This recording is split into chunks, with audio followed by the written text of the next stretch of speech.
नमस्कार। पूर्ण चंद्र कांडपाल जन जागृति का एपिसोड नंबर 974 974। आज एक दृढ़ संकल्प की बात करता हूँ। मनुष्य कर नहीं सकता, करता है, सौगंध उठाता है, कस्में उठाता है, वादे करता है, लेकिन निभा नहीं पाता।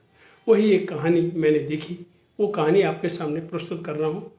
सुबह अगरबत्ती जली और शाम को नल की तली।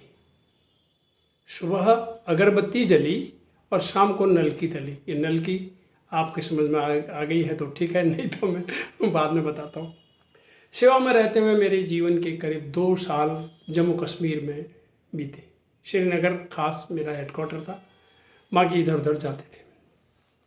तो जाड़ों में वहाँ काफ़ी बर्फ़ पड़ती है, लगभग 4 महीने तो बर्फ़ पड़ती है, बहुत ठंड वहाँ हो जाती है। और श्रीनगर पहुँचना भी ना बहुत कठिन काम है। अब उधमपुर ट्रांजिट कैंप से आगे बढ़ते थे, फिर कॉन्वॉय आती थी श्रीनगर को, और रास्ता इतना, देखिए आज से काफ़ी समय पहले की मैं बात बताता हूँ, कह लीजिए 1982-83 की बात है ये।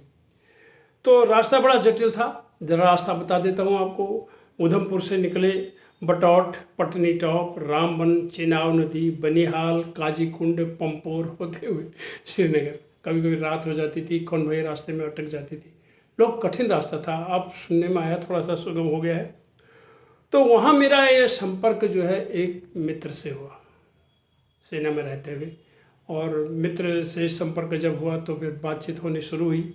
और वो काफ़ी सीनियर थे, और लेकिन थोड़ा सा हम में फ़र्क ये था, वो शाम को रोज़ाना एक पैग लगाते थे, जबकि मैं इससे थोड़ा सा दूर रहता था। हालांकि वहाँ पर कभी कभी due to increment whether on the recommendation of senior educative medical officer, SEMO की रिकमेंडेशन के कभी कभी वहाँ पर 30 ml या 60 ml दारू मिलती थी लोगों को। मेरी दारू भी मेरे दोस्त पी जाते थे इधर उधर वाले। तो वहाँ एक पैग वो रोज़ाना लगाते थे शाम को।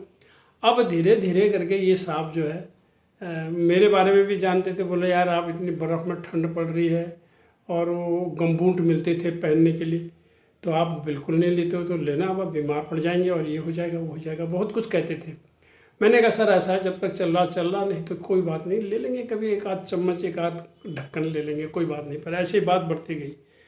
अब उनके इस रोज़ाना पैग लगाने से घरवाली बड़ी परेशान थी। तो वो मुझसे कहती थी, जब चाय वाय में कभी पीते तो, कि आप इनको भी समझाओ ना, आप तो दारू नहीं पीते हो, ये रोज़ पीते हैं और ये है वो है।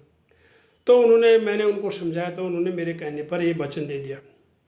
और कहने लगे ठीक है कांडपाल साहब, आपने कह दिया, अब मैं कल सुबह अगरबत्ती जला रहा हूँ और जो है संकल्प उठा लेता हूँ, मेरी दृढ़ प्रतिज्ञा हो जाएगा। उन्होंने सुबह रोज़ाना भगवान की पूजा करते थे और श्रद्धा वाले अच्छे इंसान थे वो। उन्होंने सुबह सुबह अगर नहाया धोया, ब्रेकफास्ट से पहले अगरबत्ती जलाई और संकल्प ले लिया, बाद आज से इसको छुट्टी कर दी। अब जैसे ही शाम हुई, फिर वही बर्फ़, वही ठंड, वही सब कुछ, और वो साहब फिर परेशान हुए।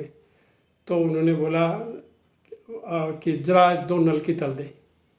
उन्होंने कहा क्या बात है, आपने तो सौगंध उठा रखी। बोले यार आज ठंड ज़्यादा है, मैं कल से देख लूँगा इसको, आज ले लेता हूँ बस, उसके बाद नहीं। आज तो कर दे, अब ज़्यादा मत बोल, बस 2 नल की तल दे। नल की क्या होती है, वो चावल की बनी हुई, उसमें होल होता है और छोटे छोटे होते हैं, उनको तलते हैं, जिनको अंग्रेजी में हम फ्राइम्स कहते हैं। तो वो खाते हैं, उनको तोल दिया, या नहीं यूँ कह लोगे कि सस्ता सा स्नैक्स हो गया वो, भूसा, मैं तो भूसा कहता हूँ उसको।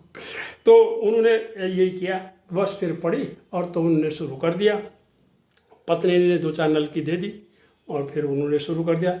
इस तरह उन्होंने फिर कई बार ऐसा किया, और फिर हमने उनको फिर भाषण दिया, फिर उनको हम समझाया। लेकिन वो ज़्यादा नहीं पीते थे, लेकिन वो फिर दारू का क्या है, 60 ml के बाद 120 ml, फिर 1 पैग, 1.5 पैग, 2 पैग, ऐसे करके चलता था, कम नहीं तो चोरी से। तो इस तरह से वो नहीं माने। तो एक दिन वो मुझे झेलम नदी के किनारे अचानक मिल गए, शाम की टाइम था, अब थोड़ी सी बर्फ़ भी कम होने लगी थी, और वहाँ मैंने उन्हें फिर समझाया।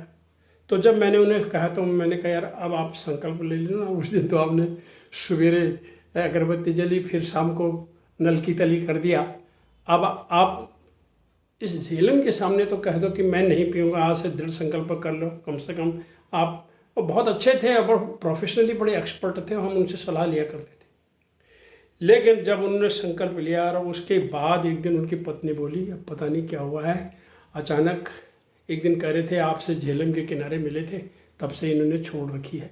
और अब उन्होंने छोड़ दी और इस तरह से अपना आर्थिक, सामाजिक, मानसिक और आध्यात्मिक सब क्षीण होने से अपने आप को बचा लिया। तो ये होता है दृढ़ संकल्प। अगर इंसान संकल्प कर लेता है तो किसके भरोसे बैठा है, क्यों अपनी जिद पर बैठा है?